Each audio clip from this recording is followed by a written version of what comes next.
This is Embedded System Design class, and today we will talk about configuration bits first, followed by the oscillator module. So let's start with the configuration bits. The configuration register, they are non-volatile registers in PIC24. There are 8 registers, and they are only read at power up. So you need to configure your PIC24 the moment it starts up. And you do this by using the configuration registers. So the configuration bits, they are also stored at a special location in program memory. And they have various processor options that these configuration bits associated with. Some set up the oscillator, others set up a special timer called the watchdog timer. Also, do some configuration for reset options, for interrupts, code protection, and many others. Just remember when we talk about the program memory and the data memory, we said that the configuration registers, they are mapped at address 0x00008F at program memory. So it's part of the program memory. The 8 configuration registers of PIC24, there are 3 of them that are related to code protection configurations. The first one is the FPS for the boot segment. The second is the FSS for the secure segment. And the third is the FGS for the general segment. For example, here, just notice that there are differences between PIC24 families. So FSS is not in this PIC24 family. It's not in 32, it's actually in 128. Other group of configuration registers are related to oscillator configuration and watchdog timer. So they are responsible for the clock selection, switching, configurations related to timers, and so on. So one of them is the oscillator source selection, which is the F oscillator selector, the oscillator configuration, the F oscillator register, and the watchdog timer configuration, or FWDT. There's also the power on reset configuration register. It's used for a power. It's used to set up the power up timer delay. And this is the name of the register, FPOR. Now the watchdog timer configuration, the watchdog timer can be enabled and configured. This timer has certain prescale values, and these could be configured using the FWDT registers. These are actually, now we talked about 1, 2, 3, 4, 5, 6, 7, and 8. Now, it's good to know that there is also device identification configuration, where you have 2 registers for that. One is the device ID, which is read only and set when the device is manufactured by the manufacturing company. And the second is the unit ID field, or FUID. Maybe it's like it has 1, 2, 3, and so on, maybe many of them. And they can be programmed by users when with a unique unit information. Now let's look at them and see what really matter to us in our class. So these are the 8 registers. You can see that there are 3 here for the boot segment. And we have 4 here. And we have the uh, FICD, the FUID 0, 1, 2, and 3. Now, the important ones for us in the our class is the two configuration registers for the oscillator, and one for the watchdog timer, and one for the power on reset.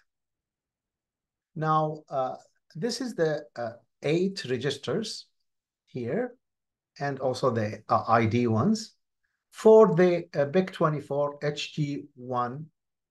HG128. You can see like we have FSS with certain bits that you can set up.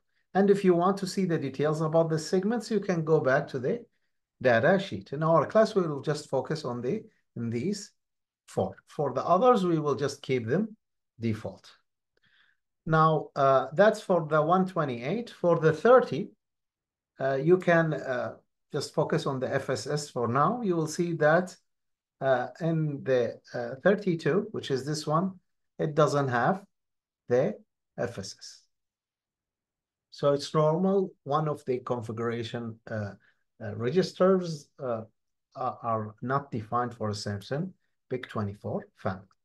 Now let's focus on the fields of these 4 configuration bits. You can see there are certain fields for setting up the oscillator, the watchdog timer, and the power on reset. We will check each one of them one by one. So again, just to remind you, these configuration registers, they are only read at power on. So it's like, if you want to have an example, it's like when you buy a car and you set it up, like when you start running the car or starting the car, the side mirrors have certain direction.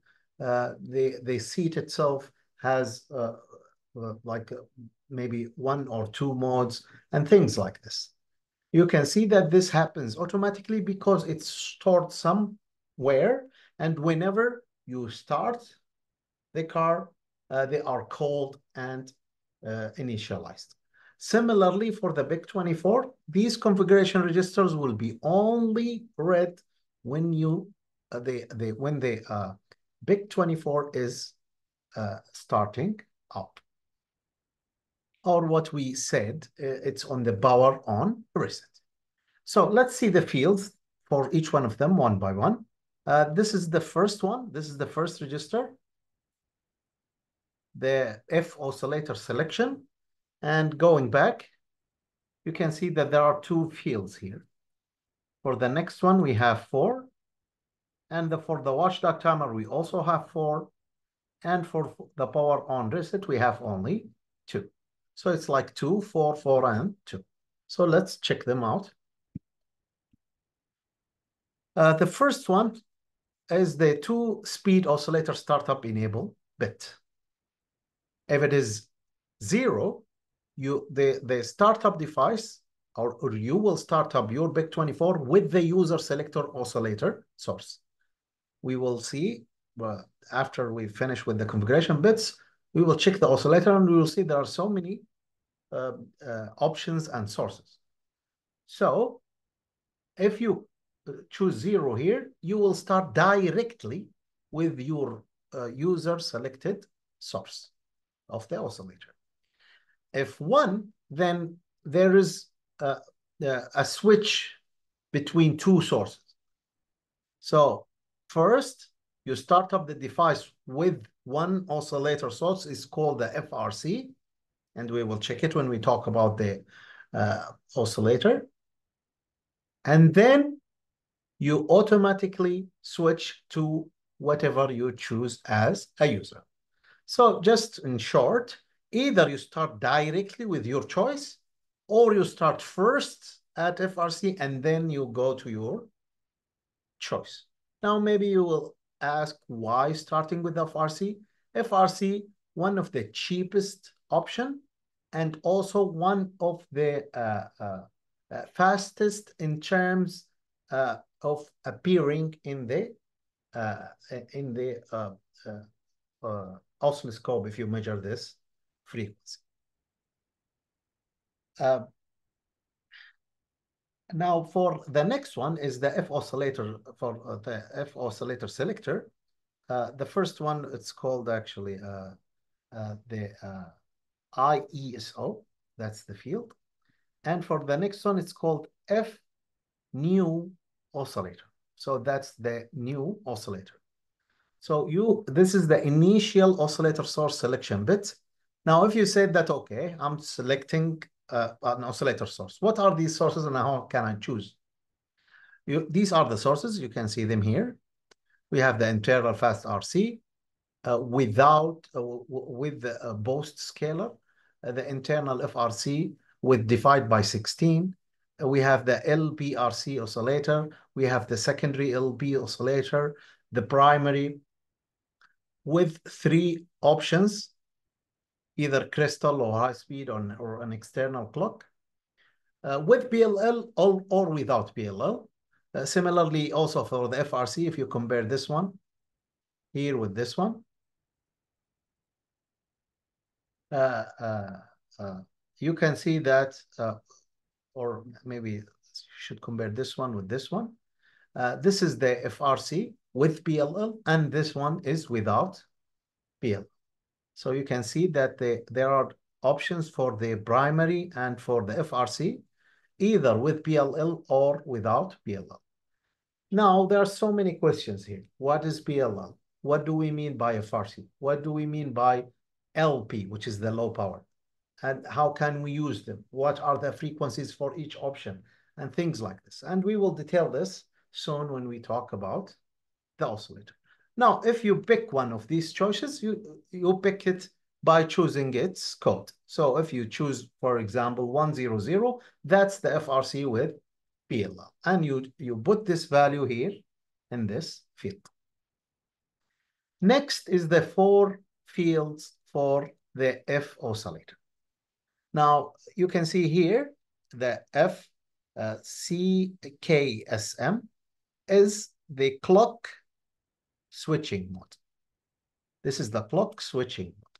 So if you choose 00, which is the obvious choice, the clock switching will be enabled. So you can switch from one source to another as you please when it's necessary.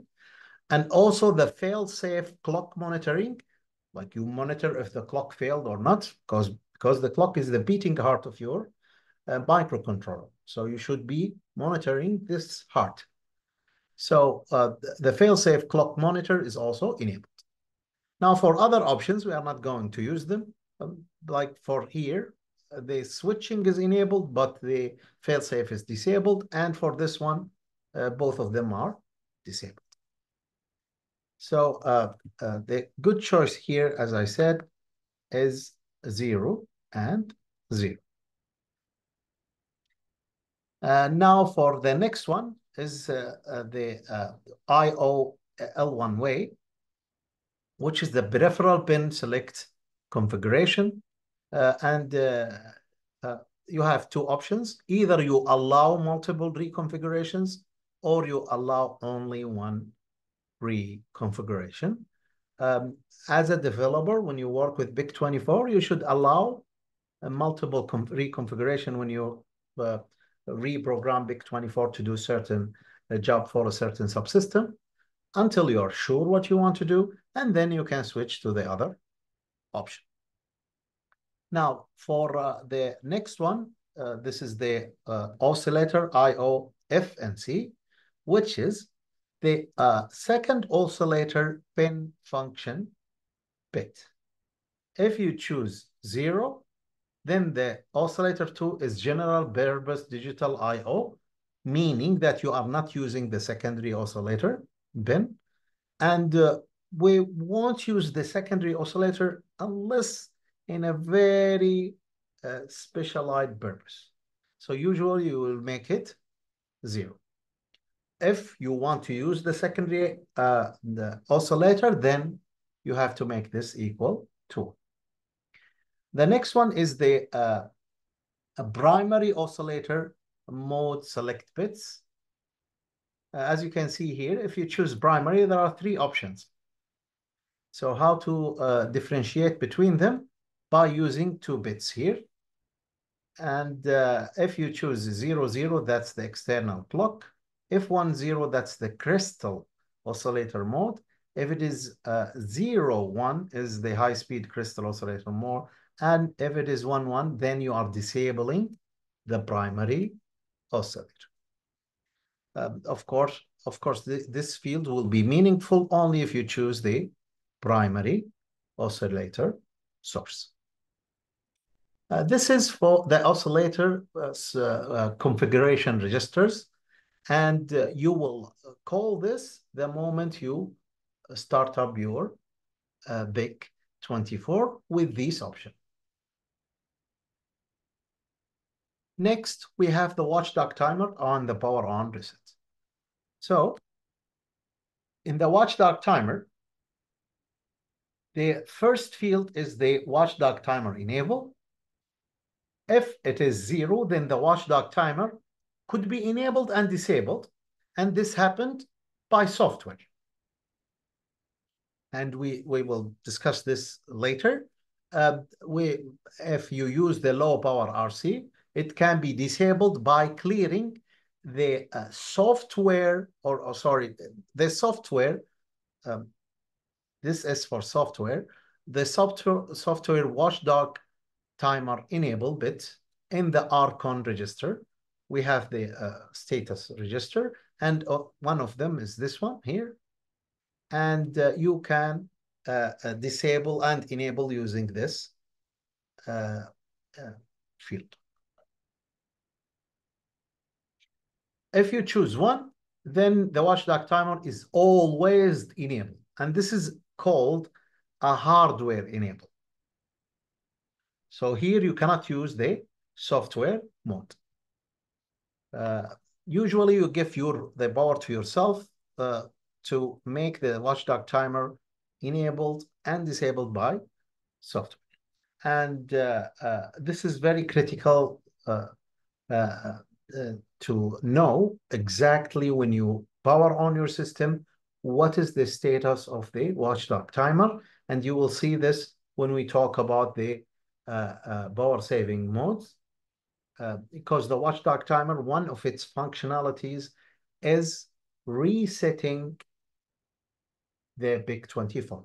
So if the watchdog timer is enabled, this timer will start from 0, and then it will expire. And when it expires, there is a situation where it will reset the BIC24. So you need to make sure of this. Maybe you buy a BIC24 and you try to configure the GPIO as we studied, or a timer 1 or a timer 2, or the output compare, and then you were expecting certain result, and every time it resets. Every time the BIC24 reset and keep resetting. One reason is you are actually enabling the watchdog timer without knowing that. So make sure what's the status of the watchdog timer. Next is the other field, which is this one. The watchdog timer window enable bit. So there is a mode for a watchdog timer. It's called the windowed mode. You can use 0 if you like to use the window mode. If not, then you will make it 1. We will explain this when we talk about the watchdog timer. Also, it has two scalars. One is called the watchdog timer pre-scaler, and one is the watchdog timer post-scaler. In the pre, we have two options, either 32 or 128. And we talked about pre-scalers in timer 1, 2, and 3 earlier in one of the lectures. And for the post, the watchdog timer post scaler, we have 0, 1, 2, 3. So we have 4 bits. And since we have 4 bits, we will have up to 16 options. They are power of 2. So start with 1, and then 2, 4, 8, and so on, up to 32,768. Now the last is for the power on reset. It has two fields. The first one is the power on reset timer value select bit. When you reset, sometimes you need to wait for a little bit until the reset effects happen. So there are certain delays that you need to worry about, and we will discuss it when we talk about the reset module. But there is a programmable way where you can specify the delay time after you reset, and you have these options. You can disable it completely, or you wait 2, 4, 8, 16, up to 128 milliseconds.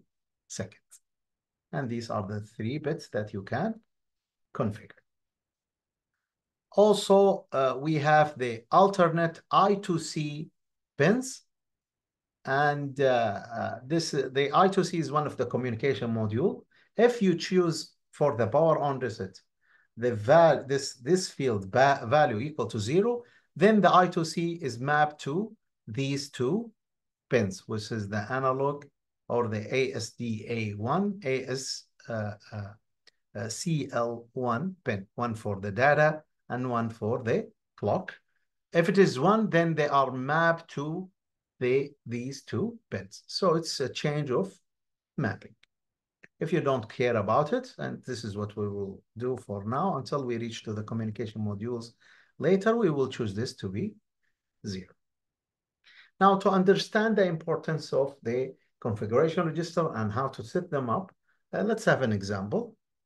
In this example, it is required to determine the configuration register or the configuration bits when the power is applied to the processor as follows. If a bit, it gives you 4 specifications that you need to follow. There is a hint here. If a bit is don't care, then we set it to 0. So the 4 requirements is the first one is that the PIC24 will start with the crystal or the XT external primary oscillator without PLL. So now we gave you a choice of the oscillator. Also here, the watchdog timer is always enabled. That's what we choose. And the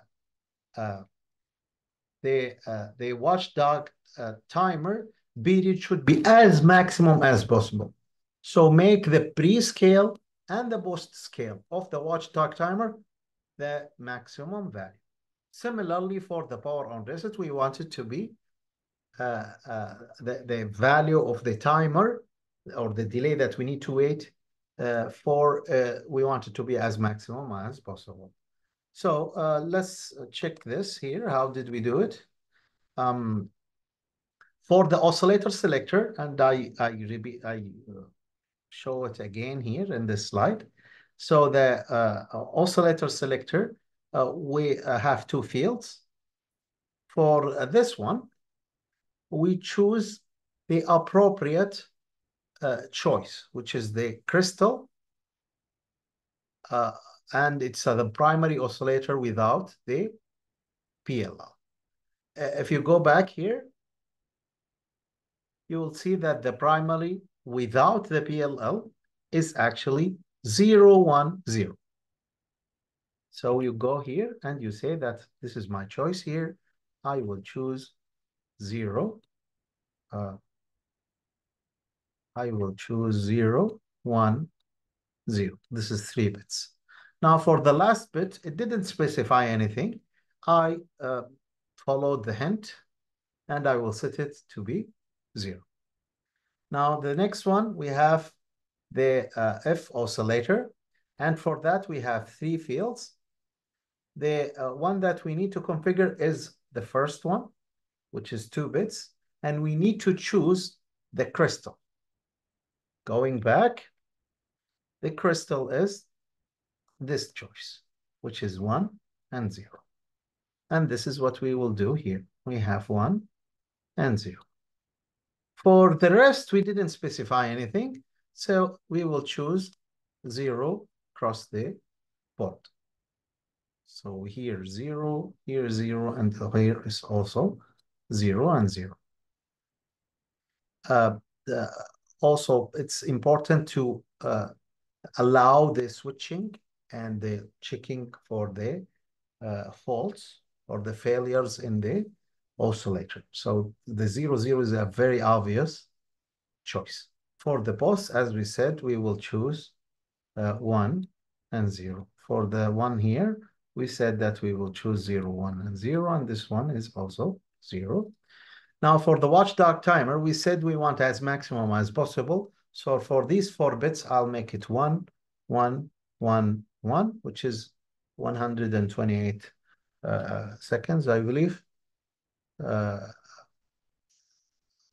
Here we said it's the scalar is 32,768, but you will see later that the time will be as much as 128 millisecond. We'll discuss this in detail when we talk about the watchdog timer. Next, the watchdog timer pre. This bit also will make it 1. For the window and the watchdog timer enable, we said that it is always enabled. And for that, we will make this equal to 1. And for this one, we would say it is equal to 0 because we didn't specify anything. For the power on reset, similar way, we will make these 3 bits. We will make them 1, 1, and 1. And for this one, we will make it 0. And from this discussion, you can see that the hexadecimal value of this one is 2. You can see that whatever I chose here is exactly what I write down here. And I'm just converting to hexadecimal. This is 2. Here we have 1. Here we have F and 9. And here we have 7. That's the way to configure the or to use the configuration registers. We will redo this again when we talk about the oscillator, when we switch from one oscillator source to another oscillator source. We will see how to deal also with the configuration bits. So let's move now to the oscillator. The oscillator source, as I mentioned, it's the beating heart of your hardware. In our case, the microcontroller. That's one example, or what you see here in the screen, this picture. It's like the mechanical oscillation experiment, simple experiment. So you put your hand and you put a roller in the edge of the table. You hold it down with one hand, and then with the other hand you press it and release it, and you can see that it is going to oscillate. So it goes up and down and up and down and so on. And this is how this vibration or oscillation definition or simple experiment can tell you how to deal with the oscillation. Now, for our case, we want a clock that helps our sequential circuit or our microcontroller here to work.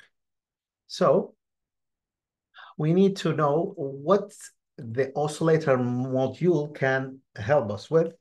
So we have certain characteristics. The oscillator system includes these characteristics. We have external and internal oscillator options.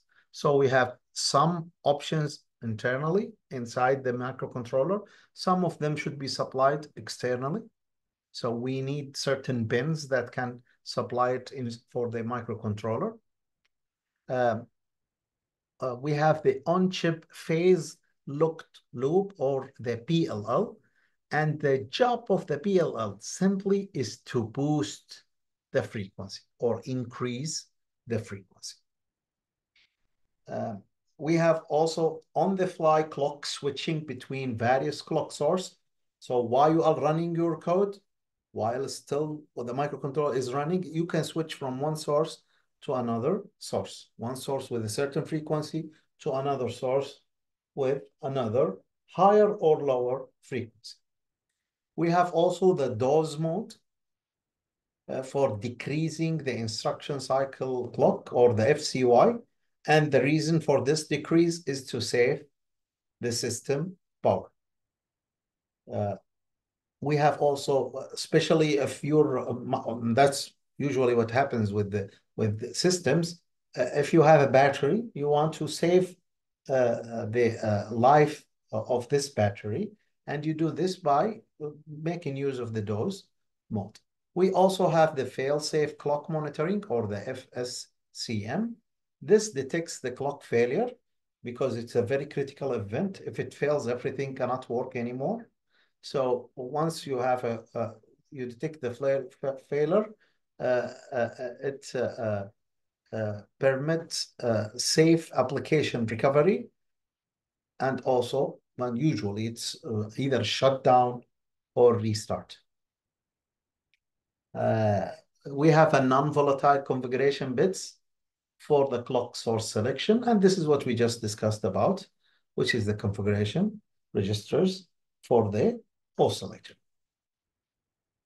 Now, know that the instructions running in the BIC24 using pipelining idea, using the pipelining idea. We are not going to dig deeply in the pipelining idea of the micro processor, but just so you understand, we have, if you have a certain instruction that you are fetching, after when, let's say that you fetch it when the program counter is equal to BC, the next instruction will be fetched in BC plus 2, and then the next will be in BC plus 4. Now, while you are fetching the instruction BC in this clock cycle, and notice here that this is the instruction cycle. This is the instruction cycle. And as we explained many or several times previously, each instruction cycle require 2 clock cycles. That's the first one. And this is the second one. And we mentioned that FCY is equal to FOSC divided by 2 many times, where FCY is the instruction clock cycle and the FOSC is the system clock, or we call it the frequency of oscillation. Now, coming back again, when the first instruction is fetched at BC, when the program counter equals to BC, the previous instruction, which is BC minus 2, is in the execute phase. Now, when the next instruction, which is fetched at when the program counter is equal to BC plus 2, then the previous instruction here is already fetched in the previous cycle, and now it is in the execute stage. So at a certain clock cycle for the instruction, one instruction is fetched while the other is executed in the ideal case. Now, the oscillator module, its main job is to generate the clock for you. Now, why do we need this clock? Once the oscillator module generates the clock for you, it will generate the FOSC and also the FCY. Because FCY is simple to generate. You just divide the FOSC by 2 and that's it. You get the FCY. Now, the FCY definitely will go to the microprocessor. So this is your microprocessor. It's a sequential circuit that needs a clock. And we talked about the microprocessor. If you remember, we have the BC, and then you go to program memory, fetch the instruction, and blah, blah, blah. Now, the important thing here is that the FCY will go to the microprocessor. Now, for other modules, you will supply FOSC, and it depends on the module itself. Some modules needs the FCY, so it will divide the FOSC by 2. Some modules will need the FOSC. So it depends on the module itself. Usually, and that's the obvious choice for the modules, since they will run using instructions, they need FCY. like we discussed the timer, and we said that we need the FCY on the timer. We already discussed the RTCC, if you remember the real-time clock calendar. It also needs the FCY. The output compare also need the FCY. The output compare here needs the FCY. Other modules, we didn't reach to them yet. Some of them, or most of them, needs also the FCY, but be careful when a certain module needs the FOC. So that's the job of the oscillator module, to generate the clock. Now, what are the sources? We mentioned them by name quickly when we talked about the configuration bits. So the system clock, or what we say, or what we called FOC, this oscillator source can be provided by one of the following options. And we have 6 options, as you can see. The first, or you can see from the look of what is going on here, some of them are external. Some of them are internal. So this is external. The first one here is external. This is also external. This is also external. Now the others are internal. So we have external primary oscillator, what we call POC, that you can supply to the PIC24 using certain pins. These pins are the oscillator input and the oscillator output. We have 2 pins for that. We also have the external secondary oscillator. This is an external, obviously, and it uses the secondary oscillator input and the secondary oscillator output. We also have the internal fast RC oscillator. This is internally generated by the oscillator module, so you don't need pins for it because it's generated internally. It has also many options. We will see it soon. We have the internal low power RC. We have the fast RC oscillator, and we have the low power RC oscillator. And by the way, when we say fast RC, we mean it appears at the output, or the FOC is generated as fast as possible. It's not the speed of the oscillation. It's when does it appear? Among all of the oscillator options, the fastest to appear is the fast RC oscillator, which is the FRC. Now we have also the low power RC oscillator, or what we call LPRC. This is a low power. Certainly, it's a slower version of the FRC. We have number 5, number 6. They are special cases of the primary oscillator. So we said here, number 1, this is the primary oscillator. If you choose to have PLL to boost up the frequency or increase it, you can use this option. Similarly, for the internal or the FRC, you can use it with or without the PLL. These options with the PLL, 1 and 3 is without the PLL. Now, as you can see, just to remind you, there are these pins, the oscillator input, oscillator output, secondary oscillator input, secondary oscillator output. These are the pins. They are already there in the PIC24. We also have here clock input and clock output. If you choose the external clock, that's one of the primary oscillator options. It's called EC. And if you want ECs, meaning you have another source, another sequential circuit, another microcontroller, it doesn't have to be PIC24. It generated a clock. Now, how to receive it externally? You receive it by the clock input pin. You receive the clock, which is already generated, and then you receive it here. Once the PIC24 use the clock, it could also supply it to other circuits with the clock output. Now for the oscillator input and oscillator output, secondary oscillator input and secondary oscillator output, usually these are used with crystal, and we will see them soon. Actually, we'll see them in the next slide. Now, all of these options are depicted in this block diagram. These are this is the oscillator system block diagram. As you can see, we have all of the options here that are multiplexed together, and you can choose one of them to be in the output, which is what we call the frequency of oscillation. So you pick one choice from them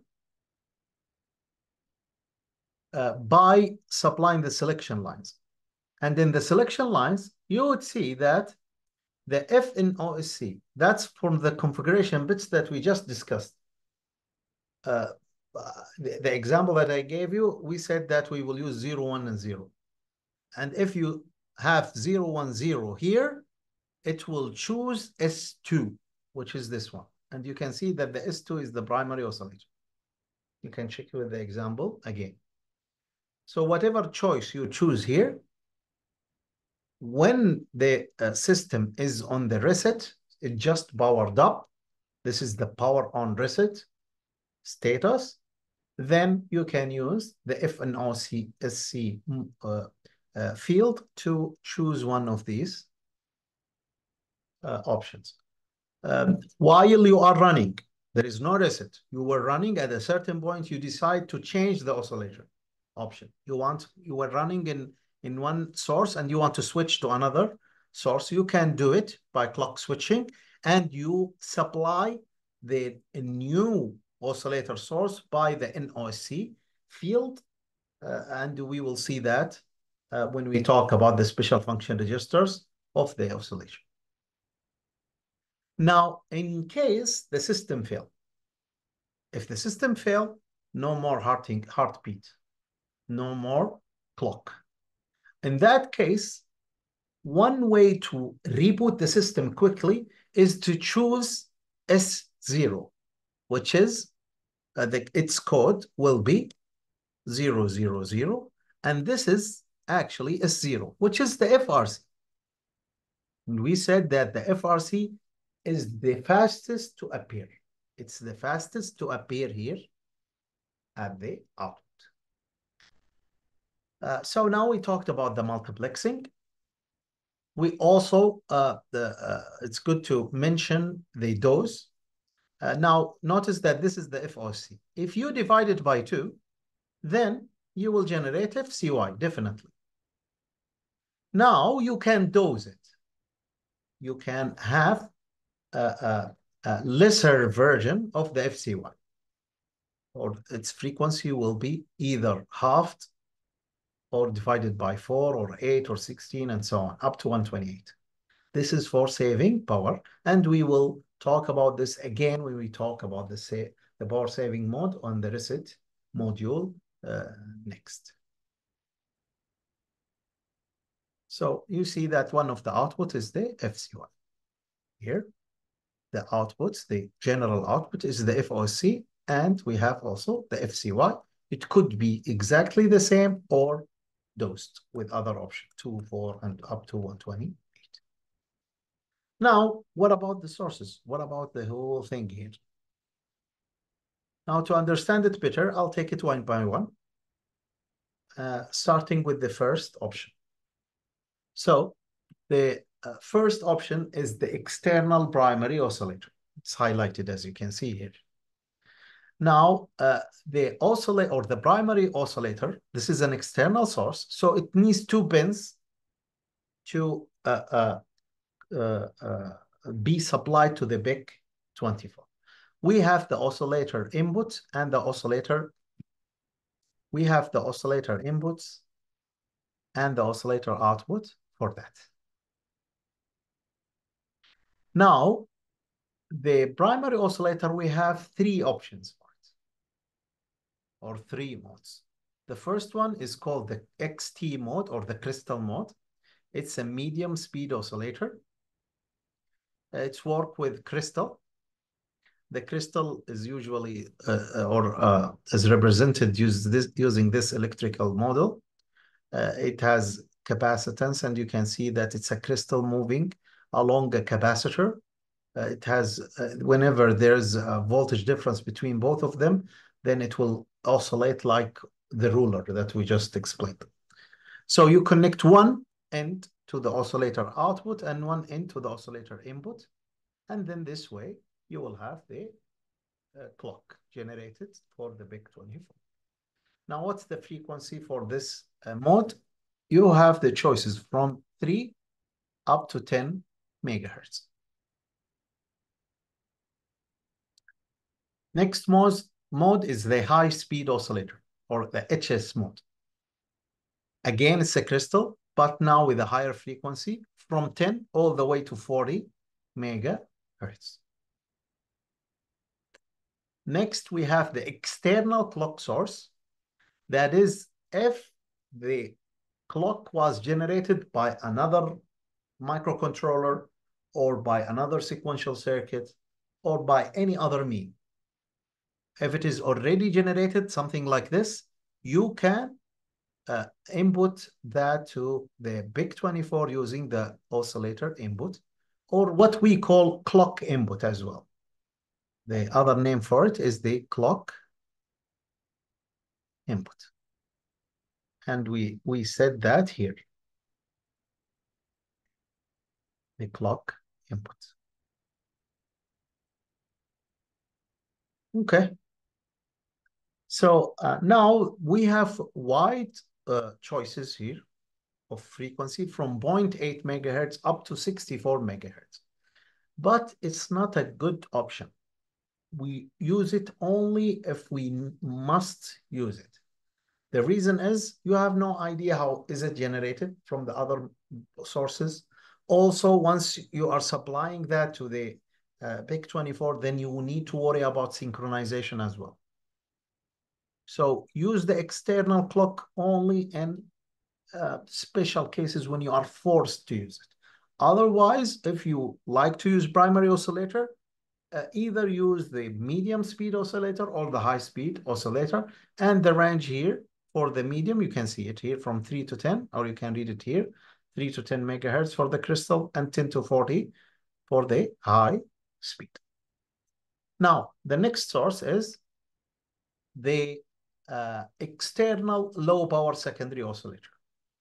Again, it's a crystal. It has the secondary oscillator input and output pins, and you can supply it for this one. Now, for this specific oscillator, and by the way, I didn't mention this in the first option.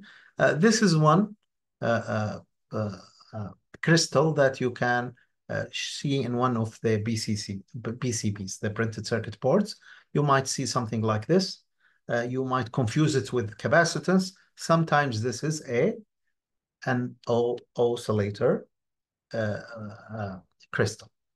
Now, for the external low power secondary oscillator, we have this one. It has a specific frequency. And we mentioned this when we talked about timer one, if you remember. So for the low power secondary oscillator, it has a certain frequency. It's 32.768 kilohertz. It's actually a crystal, as we mentioned, and it could be used as a secondary clock source, as we told you. And these are the two pins for it. Now, know that if you use it, you have two options now. Once you decide to use the secondary oscillators, you can use the secondary oscillator output to run it through the BIC24 or not. Depends if you want to use it or not. But whether you like it or not, if you connect it, it will go to timer one right away. You can see here that it will go to also to timer one. The options, whether you choose it or not, is for this line or this bit that it has the clock now to be supplied as the FOSC, or the frequency of oscillation. You have the choice here, and you can use the selector line as we speak, or as we talked about. But for timer 1, it will go directly without any choice. It will go directly to timer 1. Now that's for the external low power secondary oscillator. Usually we use the secondary oscillator if you want to run to timer 1, and we never put it in the frequency of oscillation. Now next we have the internal fast RC oscillator, and it has a nominal frequency of 7.37 megahertz clock without requiring an external crystal or ceramic resonator. You don't need anything external. It's generated internally. As you can see, it has fault tolerance plus or minus 2%. And you also can tune it. You also can tune this frequency. You can tune it from 12% to 11.625%, which is basically using this tuning register. There's a special function register with one of its field called the tune, and it has how many bits? From 0 to 5, 6 bits. Now, going from 0, 0, 0, 0, 0, 0 to the next step, which is 1, 0, 0, 0, 0, 0, you have a 30 kilohertz increase from 0 to 1, and so on. So this is for the internal FRC. Now, based on the tuning, you had a certain choice right there. We didn't reach there yet. So you have certain options. The first one is directly supplying it to the frequency of oscillation. And this is what we call S0 or the FRC. So when we say S0, it means that its code that you can use for the configuration bits, or when you switch the clock, is 0, 0, 0. To choose it, you say the code is 0, 0, 0. And the other choice is divided, the FRC divided by 16. So this is what we call S6, or you can choose it by 0, 1, 1. The other option is the FRC divided or divisible by these numbers, either divisible by 2 or 4 or 8 or 16, 32, 64, 256. So you divide this value by these numbers. This is what we call the FRC Post scalar or the FRC div. It has 3 bits, 0, 1, and 2. So it's 3 bits. And for the 3 bits, you can choose whatever you want to divide it with. So you can slow down the this FRC by this much. And then you can supply it for S7. This is the option of the FRC. Now, for the next option, we have the internal low power RC oscillator. We just talked about the RC. Now, this is a low power RC. For that, it has the frequency of 32 kilohertz, which is very similar to the secondary oscillator here. The difference is that this is an external source, and this is now an internal source. That's the difference. Now, it has also tolerance for up to 20%, which is a good margin. And now the LPRC is the clock source also for the 3 other modules, the power up timer, or what we call PWRT, So this timer is programmable, and we talked about it when we talked about the configuration bits. When you power on or use the power on reset, when the system is just starting up, you can delay for certain amount. This delay is counted by the power up timer, and it uses the internal, low power RC oscillator. So as you can see, once you have this, the clock is generated here, you can directly go and supply it to the BWRT or the watchdog timer or the fail-safe clock monitor circuits. So for these three, it is supplied directly by the internal low power RC oscillator. And also, you can make this choice for the frequency of oscillation. So it can also be used when the power consumption is critical and timing accuracy is not required, then you can choose or make this choice. Now, at this point, we checked all the sources except this part here, which is the use of PLL. Again, we need the PLL to boost the frequency, and we have two options for it. When you use the PLL, you can't use those, the one that are not highlighted. You can use only the primary oscillator or the FRC. That's it. So either the primary, which is S3, what we say here, it's S3. You use the PLL module to boost the frequency, or the FRC divided. You can divide whatever you like, and then supply it to the PLL as S1. So now we make this the discussion of all the sources of the oscillator. Let's move to the special function registers.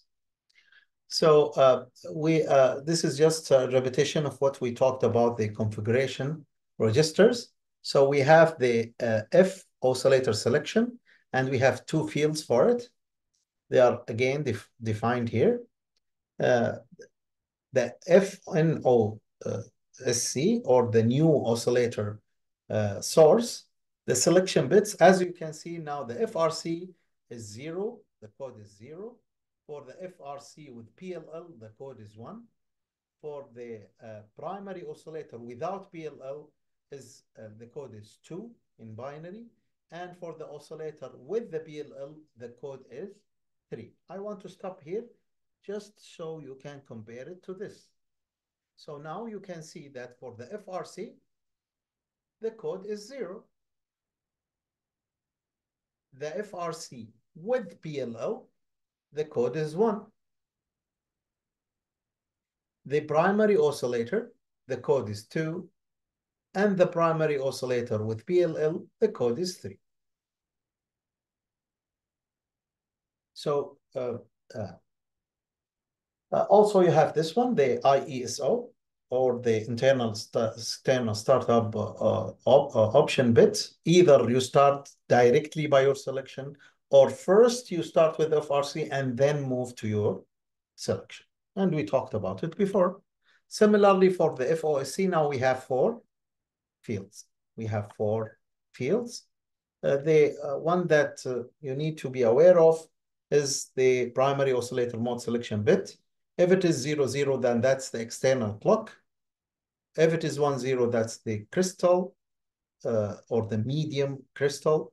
If it is 1, 0, if it is 0, 1, then it is the high speed crystal oscillator mode, and so on. And we already talked about the other fields. You can read all the fields, as you can see here, and we discussed them, as I mentioned. Now let's go to the sources. Let's list them now, just to enforce the relation between the name or the oscillator source abbreviation. The S0 is 1, 2, 3, 4, and 5, and 6, and 7. The relation between that and the FNOSC value, which is the binary code. You can see if it is 0, then it's 0, 0, 0. If it's, for example, 4, then it is 0, 0, and 1, and so on. Now, also we have the primary oscillator mode digit or mode bit. It's don't care for all sources except the primary. So in the primary, they mean something. 0, 0, that's the EC. 1, 0, and 0, 1 is the 1, 0 is the crystal or the XT, and the 0, 1 is the high speed. So the 1, 0 is the crystal, XT, and the 0, 1 is the HS.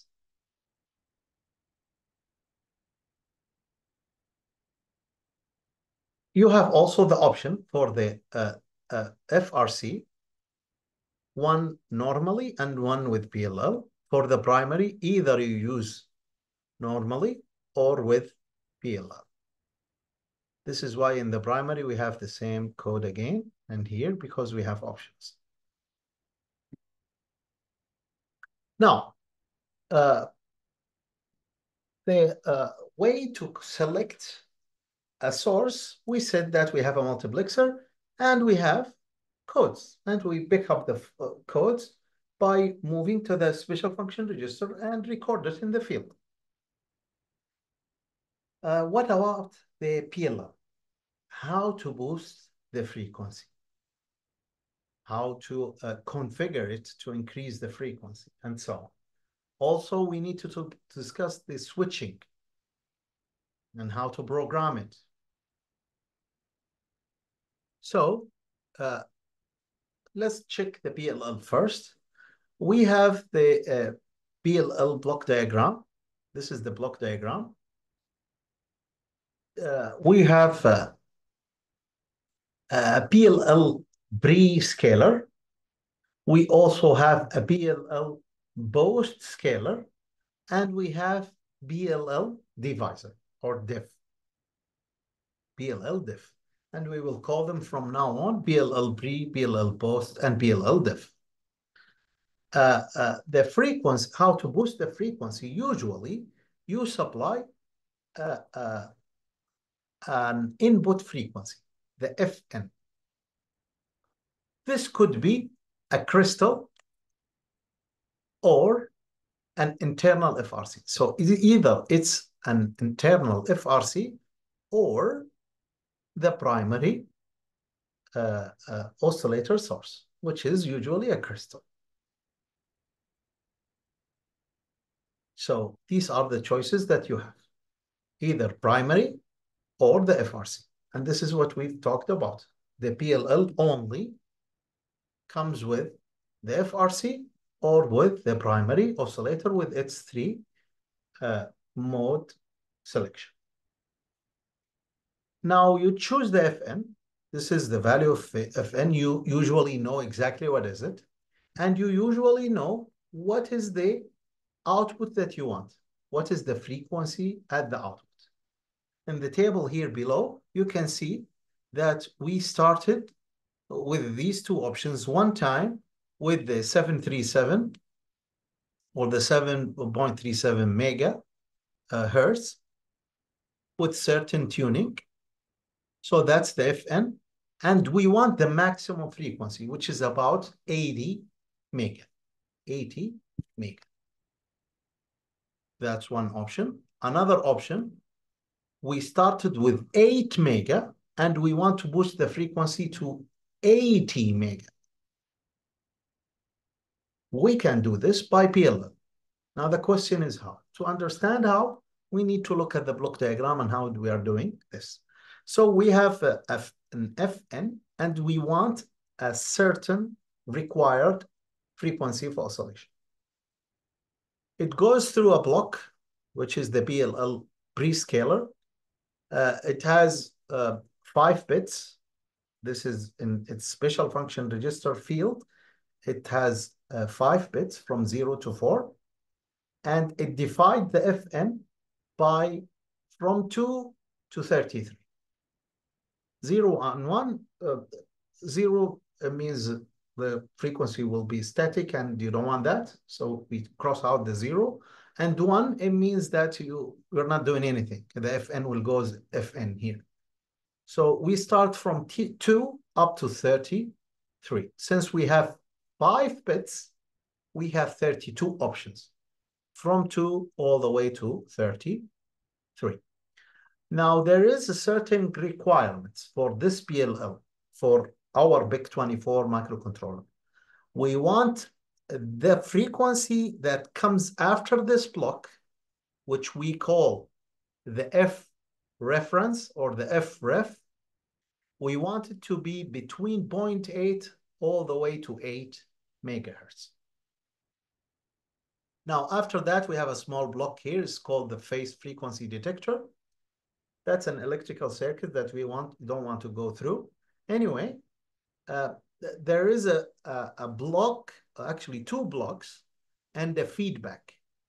It corrects the value that we supply here in the FREF somehow, several times, and then it generates every correction or every time it generates to us the FVCO, or the voltage controlled oscillator, or the FVCO. It generates it right here. This is an analog control circuits, and it uses the other block that you see here, which is the BLL diff. For that, we have from 0 to 8, which is 9 bits. So now we have 512 options from 2 to 513. Now, both of them, the BLL pre and the BLL diff, they all start from 2. Here we have 32 options, and here we have 512 options. This is the beginning and the end for each one of them. Now, once you loop several times, there is a feedback here, and you loop several times. At the end, you must guarantee that the FVCO is between 100 all the way to 200 megahertz. And after that, you have the last block, which is the BLL post, controlled by 2 bits, and you have up to 4 options. Actually, we only use 3 of them. Either we divide by 2 or 4 or 8. And then you supply the frequency of oscillation. Now, what's the maximum of the frequency of oscillation of BIC24? We mentioned that before, and we mention it now, or we enforce it now. The maximum is 80 megahertz. Now, how to control these values, or how to find out the BLL pre, the BLL diff, and the BLL post? We see here that there are certain options for each one of them. Now, here we have 3 options. Here we have 32, and here we have 512. So if you're smart, I believe everybody here or listening to me, you're smart engineers, you should start by choosing the fewer number of choices first. So first, set up these choices. And then set up this one, and then we will work out this one. That's the idea, how to set them up. Now, the dominating equation for the PLL is what you see here. There is a relation between the frequency of oscillation and the input frequency. So the Fn that you see here, it will be worked out inside the block, and then it will generate the FOC. How? Following this equation. FOC equal to Fn multiplied by M divided by N1 multiplied by N2. So in the denominator, we have N1 times N2. What is N1 and N2 and M? To understand them easily, in a simple way, M is associated with the BLL diff, so you can say that M is right there. N1 is associated with FREF, so this is N1. And here we have N2. And you will see in the example, when we work this out, first we will find N2, and then we will find N1. And after that, we will work out or calculate M. Now, as you see here, there is a relation between N1 and BLL pre. What is that? You can see here that N1 is the BLL pre plus 2. M, which is, it comes from here. M is BLL diff plus 2. N2, which is this one, is associated with BLL post, and it is equal to BLL post plus 1. All this value, we multiply it by 2. Now, after understanding this block, this is the equation that we just mentioned. I listed how to find M, N1, and N2, as I just mentioned. What we use, or when we try to find out the value of M, N1, and N2, what we record in the fields of the special function register is actually the BLL diff and BLL pre and BLL post. And this is why I calculate them in terms of the M and N1 and N2. It's very simple the mathematical manipulation. As you can see, if M is equal to BLL diff plus 2, then the BLL diff is equal to M minus 2. Similarly here for N1 and BLL pre, N2 and BLL post. Now, going back to the block diagram here, we have conditions, the one that you see here in the dotted ovals. So for the FREF, it has to be between 0.8 and 8 megahertz. For the FVCO, it has to be between 100 and 200 megahertz. These restrictions guide us to find the values of N1, N2, and M. So I take some parts of the block diagram, which is basically this part here, this part, which is the relation between Fn and Fref, and this part, which is the relation between the FVCO and the FOSC. I redraw it again here. This is Fn. We have the block diagram that's associated with N1, and it generates Fref. We have the other block, which is close to the output. We have N2, and the FVCO is associated with it, along with the frequency of oscillation. Now, the Fref is equal to Fn multiplied by 1 over N. And to understand this quickly, or to remember it quickly, you have this dominating equation. If you take only this part, which is coming from the first block, only Fn and N1, then this is the Fref. Fref is equal to Fn multiplied by 1 over N1. Now, for the second block, if you want the relation between the F oscillator and the FVCO, then it's actually this part.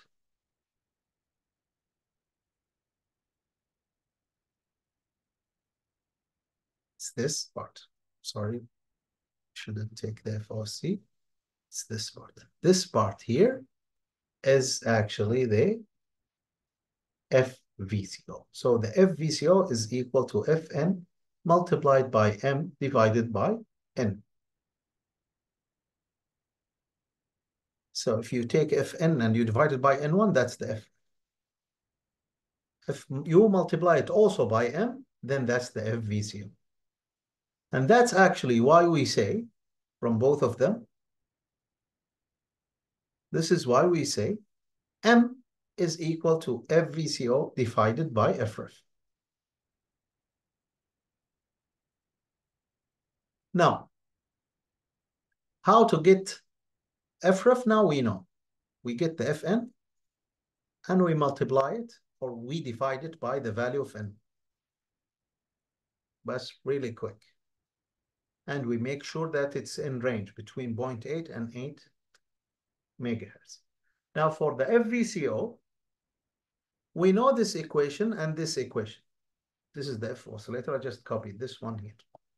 Now you can see there is certain similarity, which is this part and this part.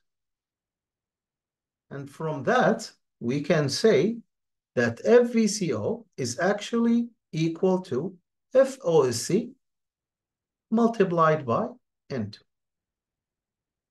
If you substitute the value of FVCO here, then you can know that FVCO, if you take it in one hand, is equal to the frequency of oscillation multiplied by N2. Now, from this discussion, if you understand it, you can set up the BLL very easily. Now, let's start by setting up the default value, understanding the default value, and then working out any other case other than the default case. So at the power on reset, the default values for the PLL is N1 equal to 2, N2 is equal to 4, and M equal to 50. If you know these values, you can find the PLL pre, the PLL post, and the PLL diff. So if N1 is equal to 2, then the PLL pre is equal to 0. If M is equal to 50, then the PLL diff is equal to 48. And you can see here that this is 16 and this is 32. So 16 plus 32 is actually 48. And also for the BLL post, you can say that since N2 is equal to 4, you divide it by 2, that's 2. You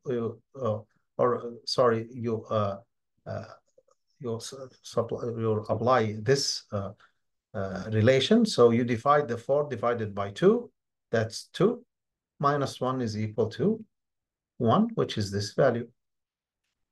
We have 1 here. So once you know the values of N1, N2, and M, you can find the PLL pre, post, and diff. These are the default values. Now, we'll have certain discussion. We will just apply the equations that we just discussed for the FREF, the FVCO, and the F oscillator. The only thing that here, we know the value of N1, M, and N2. So for N1, since we have Fn and we know N1, N1 is 2, so it's 0.5 times Fn. That's the FREF. For the FVCO, we know M is 50 and N1 is 2, so it's 25 Fn. For the F oscillator, we know M, N1, and N2, so it's 50 divided by 8, which is 6.25 Fn. So we can generate this equation directly. Now, the question is, what's the relation? How do we know if the default value is good for our need or not? So we just make simple manipulation here. We know the restrictions or the constraint. We have two constraints. One for the FVCO, which is this one, the one that you see here, the 100 meg. The FVCO must be larger than 100 meg and less than 200 meg first. And for the FREF, it's supposed to be between 0.8 and 8 meg. Now, usually this condition fails. You should be aware of this condition. This condition usually is, you can get it easily. But for this one, it usually is the bottleneck or the problem. So what we did, we write it down again. And then we substitute its value. We calculated its value. We say it's 25 Fn. And then we divide it by 25 everywhere.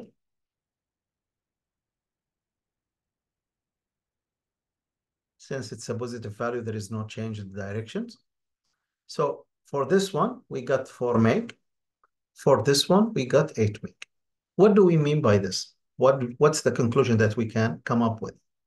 Now we say, if the input frequency before the boosting is between 4 meg and 8 meg, then we can boost the frequency with the default value, and we still satisfy all the constraints. So from the value of Fn directly, if you see the value of the Fn exceeds 8 mega, then for certain the default value doesn't work. If it is less than 4 meg, then the default value doesn't work. If it is in between, then definitely the default value will work. Now, let's take an example so you understand this better. And if this is just restating what we've just said. If the Fn is in the range between 4 meg and 8 meg, then they use the PLL with the default values 2450 or 01 and 48. If not in the range of 4 meg to 8 meg, then you should follow this process. You power up the device, usually with one options, either the FRC or the primary oscillator. Actually, these are the two options only that works with the PLL. The internal FRC, you just have 7.37 megahertz. That's your option with plus or minus 12% with certain tuning. Now for the primary oscillator, we have 3 modes: the crystal, the high speed, the medium speed crystal, the high speed, and the external clock. And these are the ranges that you can work with. And then now you need to change the BLL diff, the BLL pre, the BLL post bit values with these constraints for the FREF and the FVCO. Once you reach these values that satisfy your needs, then you can do the clock switching.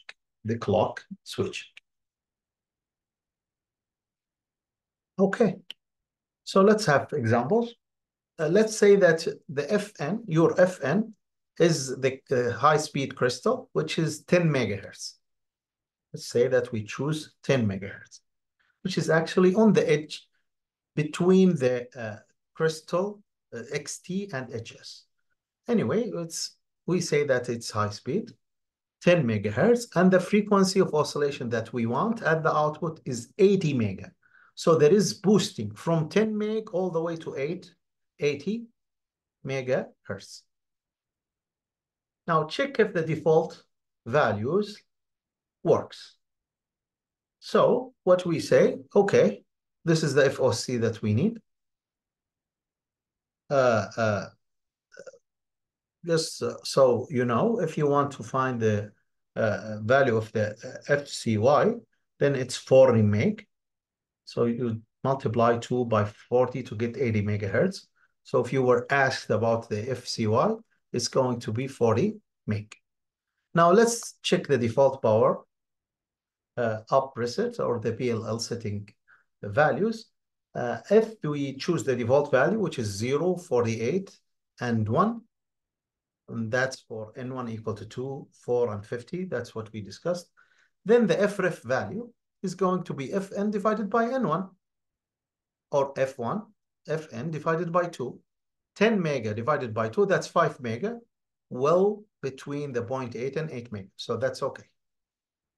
Now, if you go to the FVCO, which is Fn multiplied by M divided by N1, and that's 25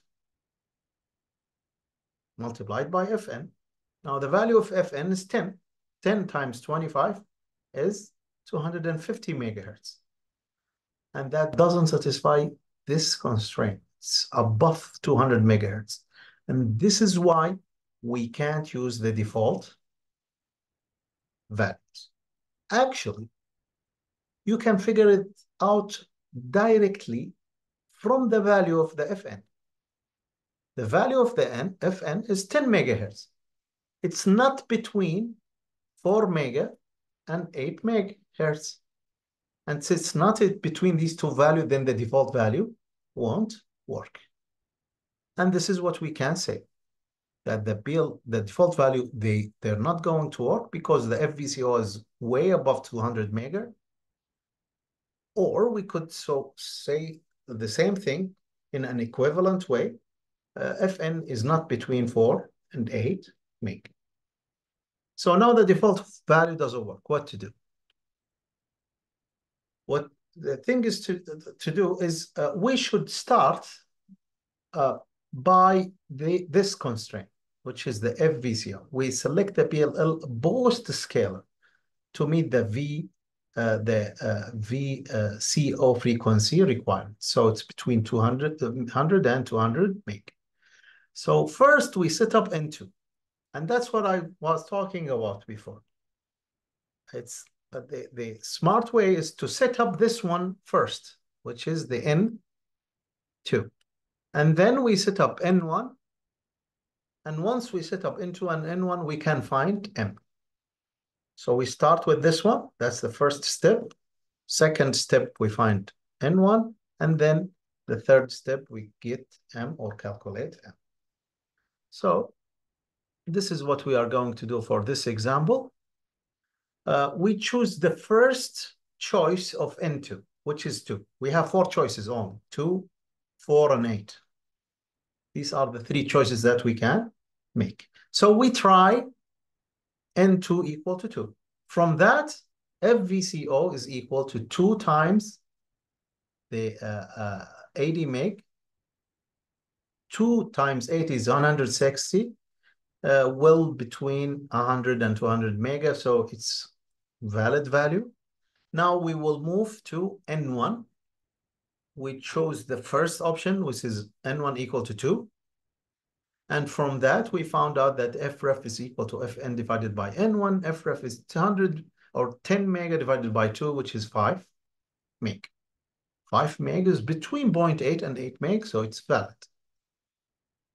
Now, once you find N2 and N1, M, you can calculate it easily, which is the results. You divide 160 divided by 5 meg. 160 divided by 5, which is 32. Why we are doing this? We said that M is equal FVCO, which is this value, divided by FREF, which is this value. And we mentioned this here, if you remember. So now we made use of these equations in the calculation.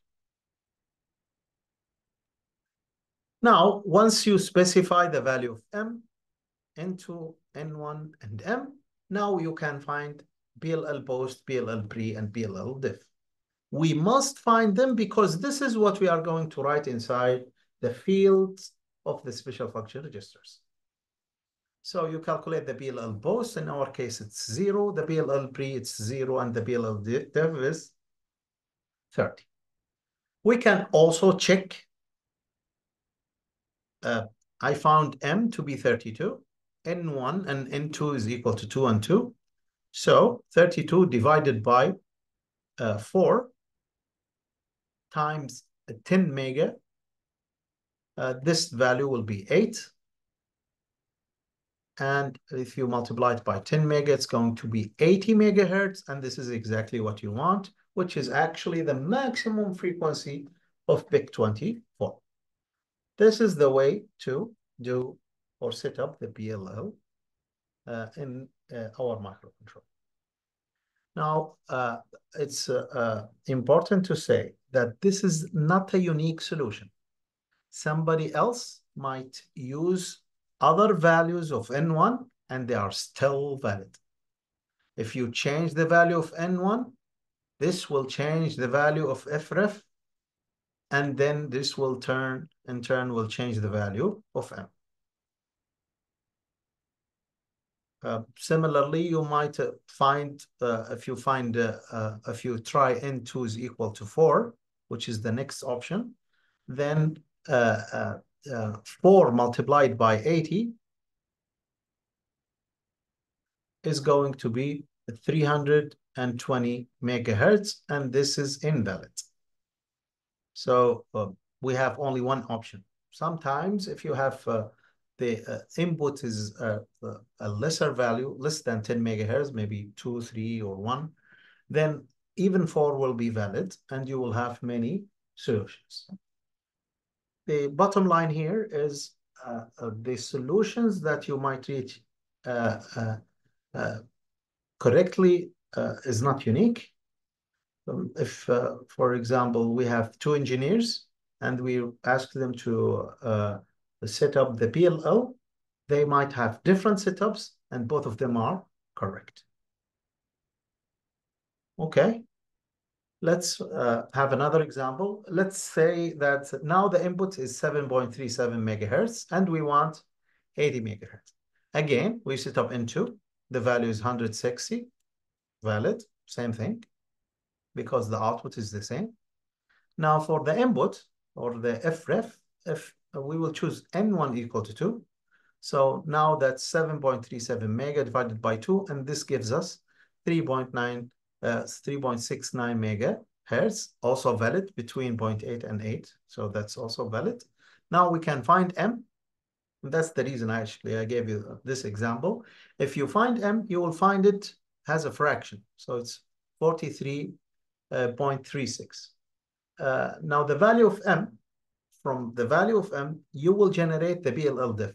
And the BLL diff must be integer. We don't have floating point here. So we need to do some rounding. Here we round it down to be 43. That's the value of M. And from that, the BLL diff becomes 41. The BLL post and pre, as you can see, they are 0 and 0.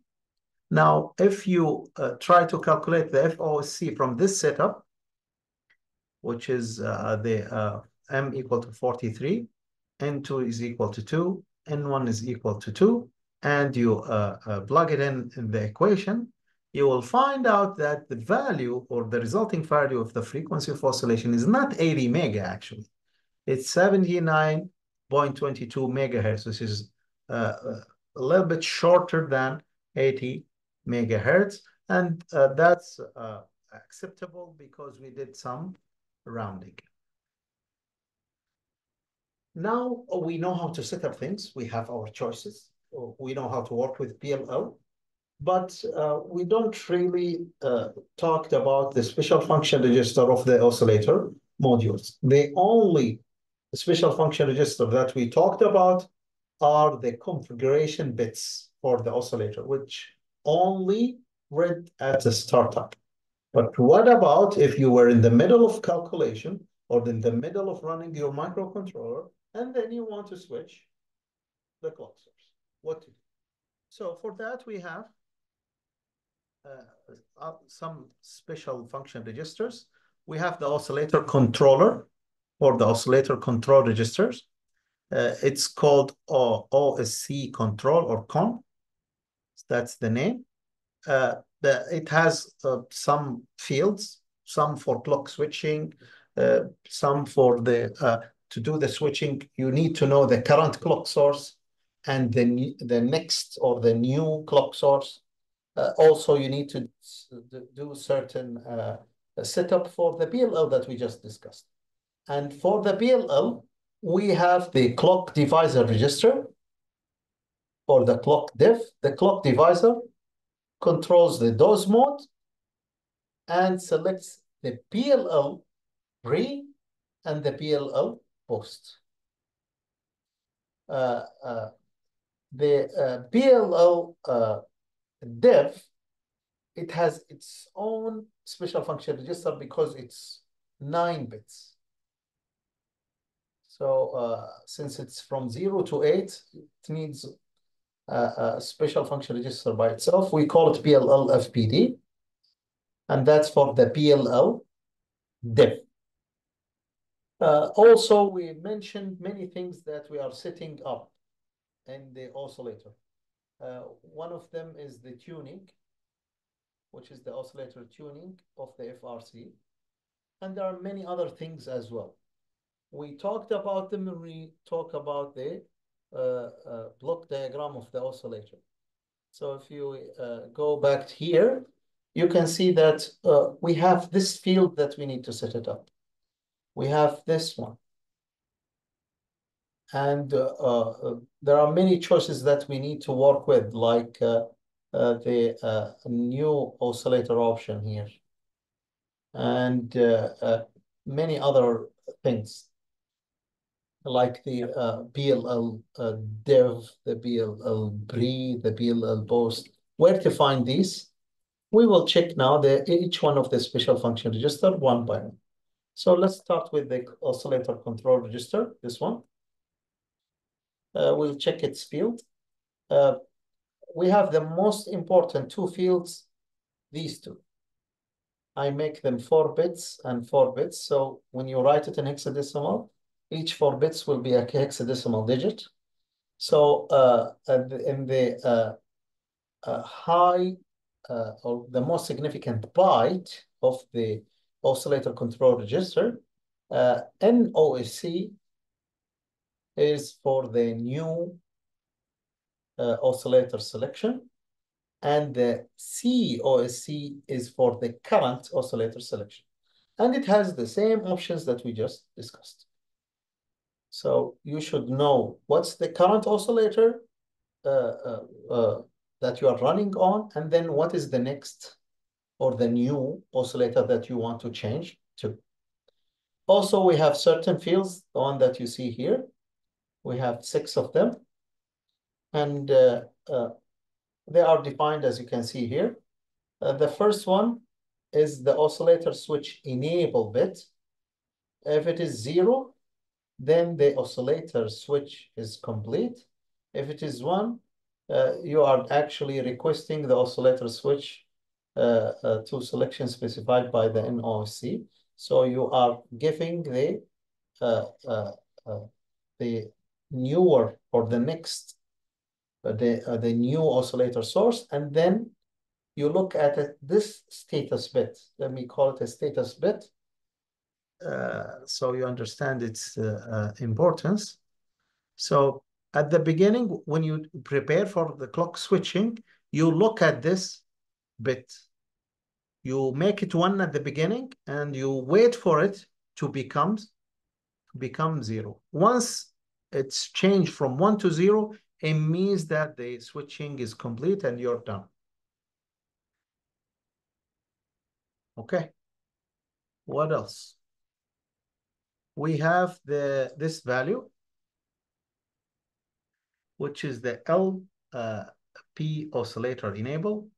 The LP is the low power oscillator. That's a secondary oscillator. The secondary LP oscillator enable bit. If it is 0, you disable the secondary oscillator. If it is 1, then you enable the secondary oscillator. The CF is the clock fail detect bit. If it is 0, so it's not detected. If it is 1, then it could be detected.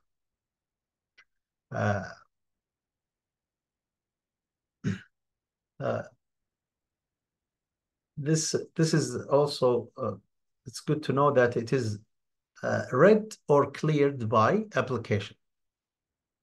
So either you read it or clear it. It's only 1 bit. Either you make it 0 or 1. We have the lock, which is the PLL lock status bit. If it is 0, indicates that the PLL is out of lock. If it is 1, indicates that the PLL is in lock. This is a status bit that if you want to check, are you in a lock or not? The 2 more field is the IO lock, the peripheral pin select bit. If it is 0, then the peripheral pin select is not locked, and you write to the peripheral pin select register, or writing to the peripheral pin select register is allowed. If it is 1, then the peripheral pin select is locked, and writing to the peripheral pin select register is not allowed. For these 2, we usually, this one we make it 0, and this one is only for reading. It's like a status bit, so you cannot change it actually. And we will consider, for sake of programming, we will consider it 0. The last one is the clock enable bit. And this is only if the clock switching is enabled and the fail safe uh, check is disabled. So in this case, if you want to do the clock switching without monitoring the fail safe. So if that's the case, you can choose 0 or 1. If it is 0, then the clock switching is enabled. The system clock can be modified by clock switching. If it is 1, the clock switching is disabled. So we will make it 0.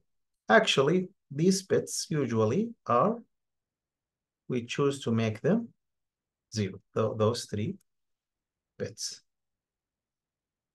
Also for these 2, you can also consider them 0. With this one, actually, you should make it 1 to make the FCM work. But if you don't care about checking, you can make it 0.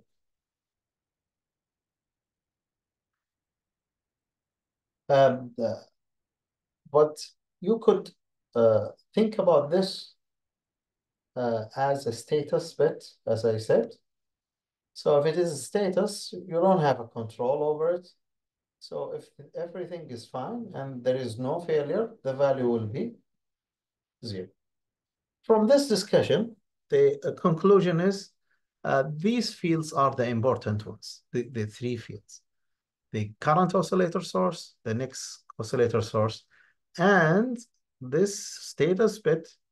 The beginning, you make it 1. Once the switching is completed, it becomes 0. And we will use these fields when we program the switching, the clock switching.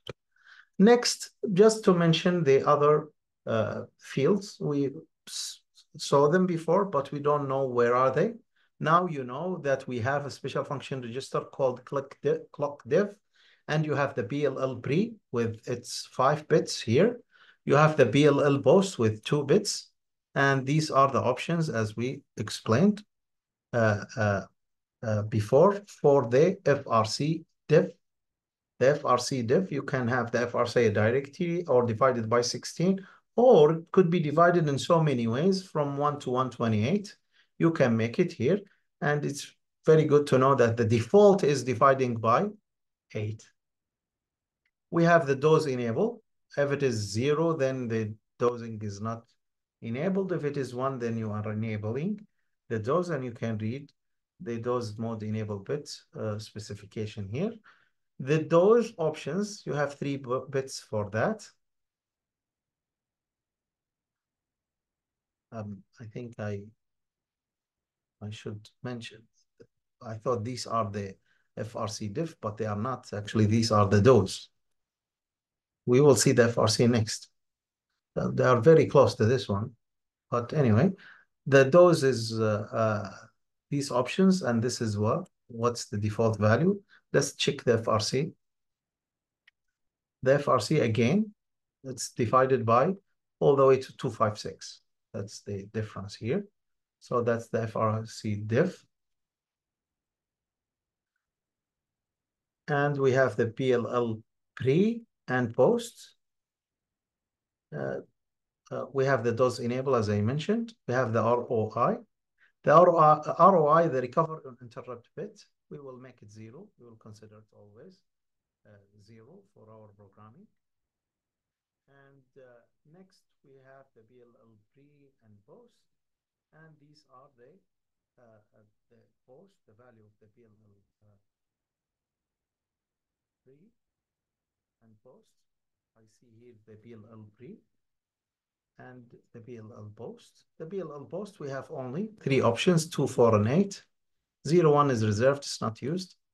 For the BLL pre, we mentioned that it is 5 bits, starting from 2 all the way to 33.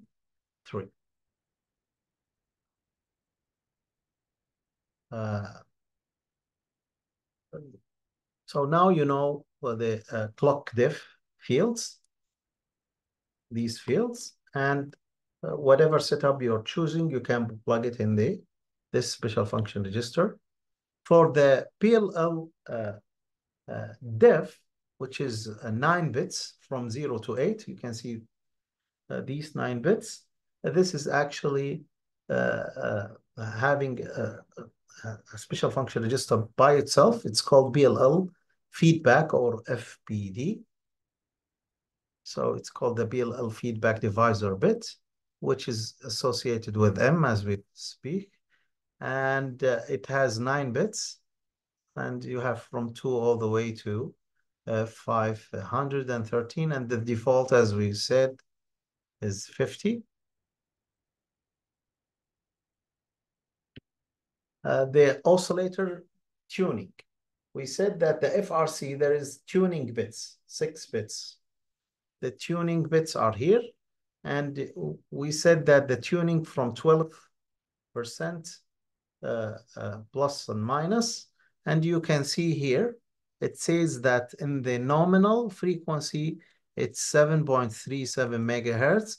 And you can add more than that or subtract less than 7.37. You have up to 12% in the positive side and 12% in the negative side.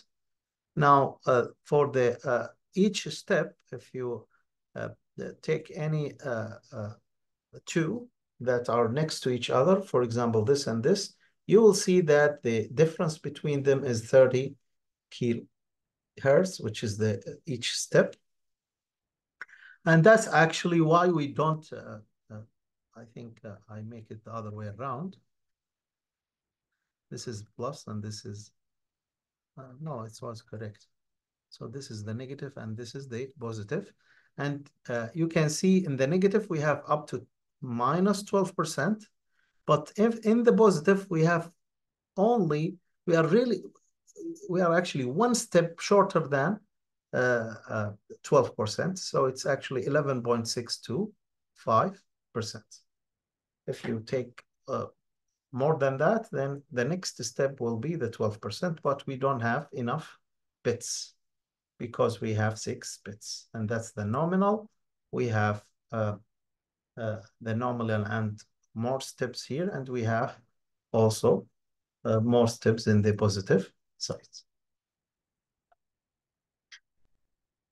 Now for the fail-safe clock monitoring, we said that it allowed device, it allows your device to run in an event of an external clock failure.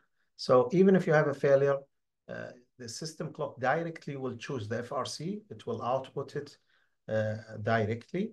Also, it is enabled by programming the configuration bits of the oscillator configuration register to enable the fail-safe clock monitoring, or the FSCM. Now the switching, how to do the switching, how to do the clock switching. The clock switching can be initiated as a result of a hardware event or a software request.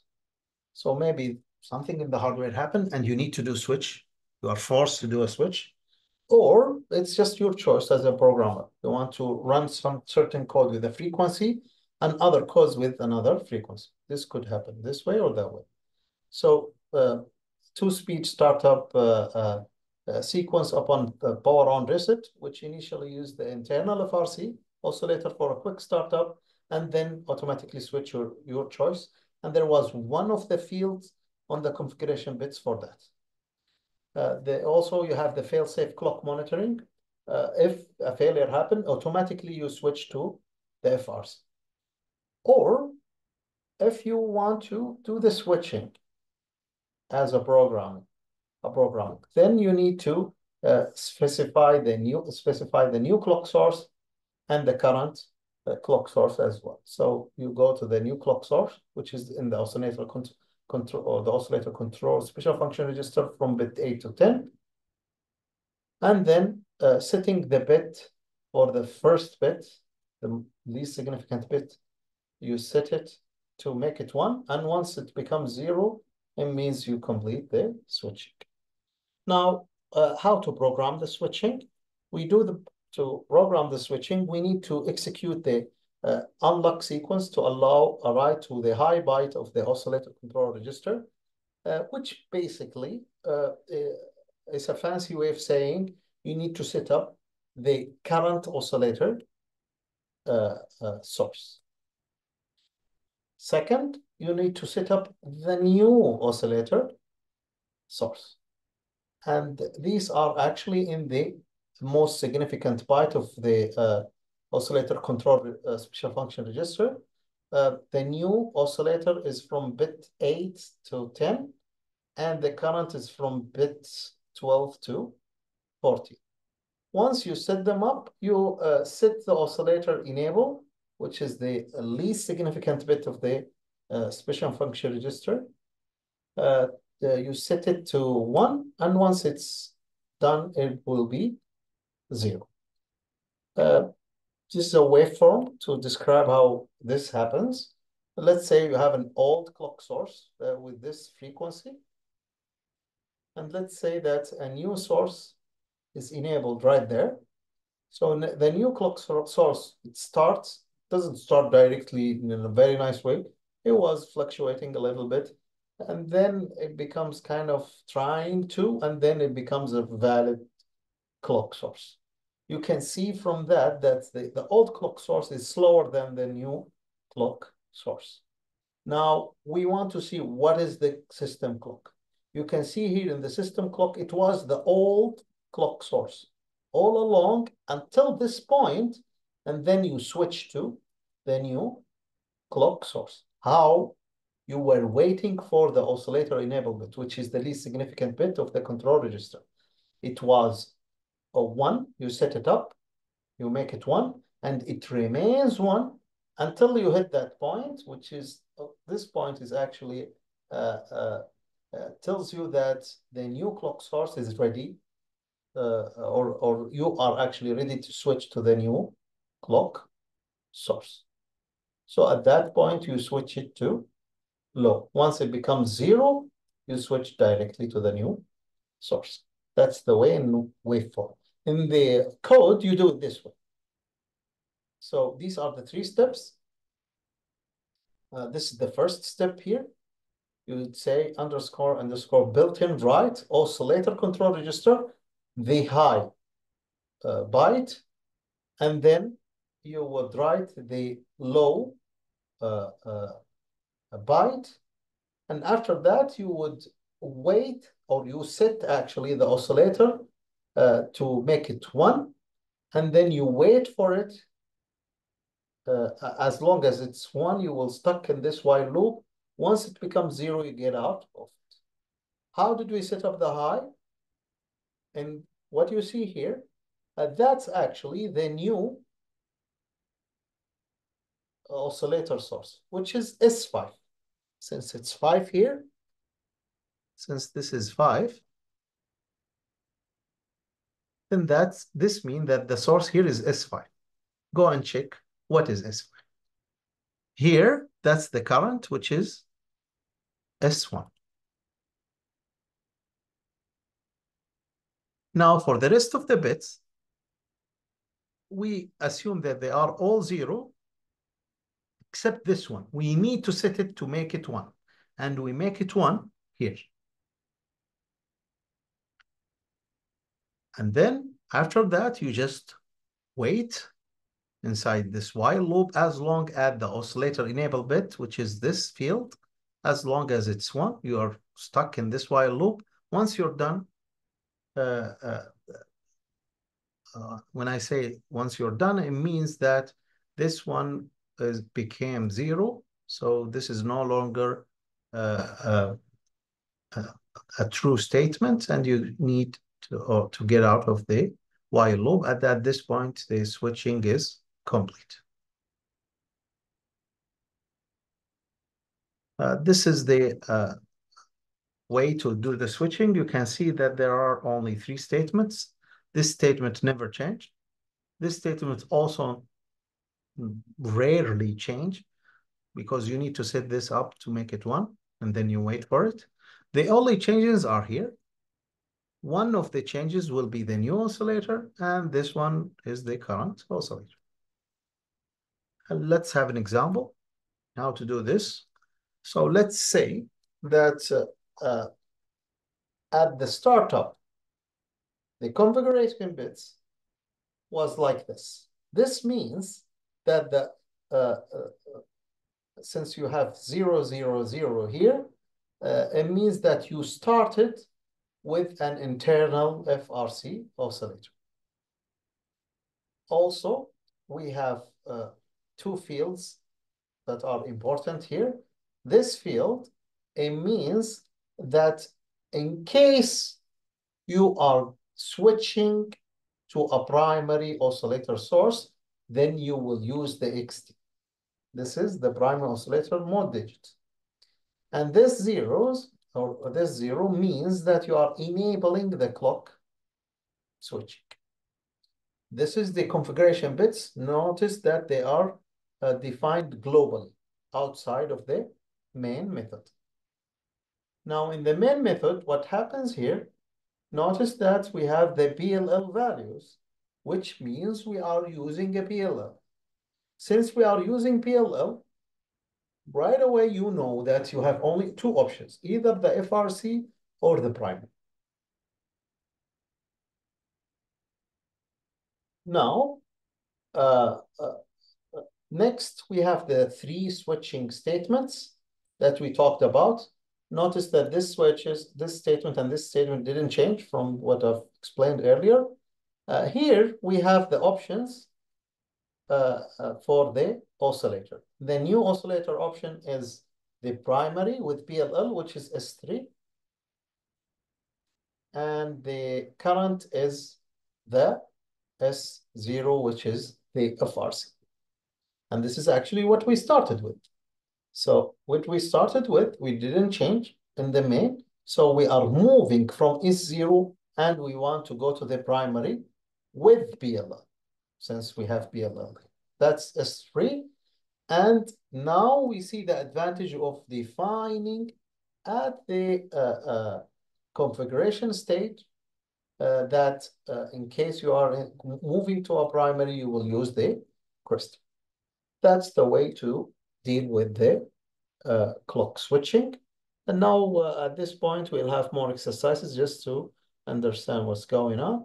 The first problem, we say that for an external primary crystal oscillator, so we know that Fn is equal to 6 mega.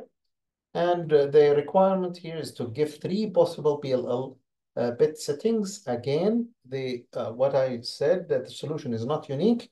And in this problem, we're asked to give 3 different settings for the PLL pre, diff, and post.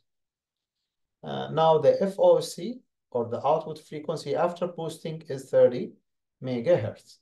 So the solution, similar to what I've explained, setting the N2 equals to 2.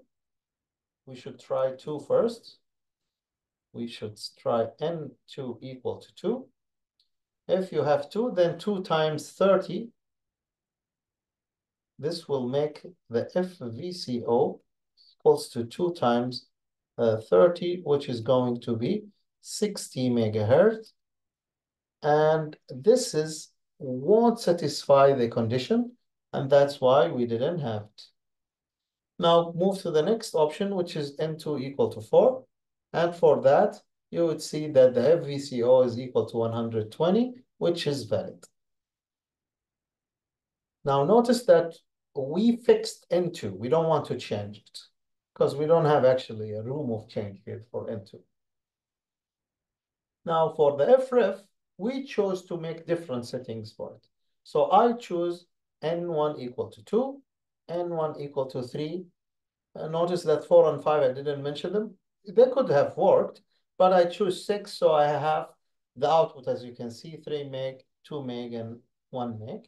I just substitute directly in the FREF equation, FREF equal to Fn divided by N1. So I know that the Fn is 6 mega. If I divide it by 2, it will give me an integer value. If I divide it by 3, integer value. 4 and 5, they won't give me integer. That's why I avoid them. And then if I divide by 6 here, and I got 1 mega. From these, if you divide 120 megahertz by 3, you get 40. By the next one, you get 60. And by the last one, you get 120. And from each one of these 3 settings, we got the PLL boost pre and diff. So one setting, for example, this one, we got 1, 0, and 38. Since we fixed into, in all of them, the PLL boost is 1. The PLL from this one, we got the PLL boost, and the PLL boost is 1. From these three settings, we have 3, 2, and 1. And because we have N1 equal to 2, 3, and 6, then we got 0 for the PLL pre. We got 1 times 0, 1 times 1, 1 times 4. And the diff, we have 38, 58, and 180. And with that, we have the solution for this problem. Next, this problem says, assume that an external primary clock source of 4 megahertz is used. The system clock, or the FRC, is required to be 20 mega. So the boosting is from 4 to 20 mega. Give the values of configuration register and special function register to meet the requirement. Now, if you are not careful, and maybe you would forget about the default value, that's absolutely fine. It's not a big deal. Just work normally, and you'll still get a good result, even if you forget totally about the default value. You notice here that the clock, the Fn, is equal to 4 megahertz, so the default value would work, and you just list the default value and you're done.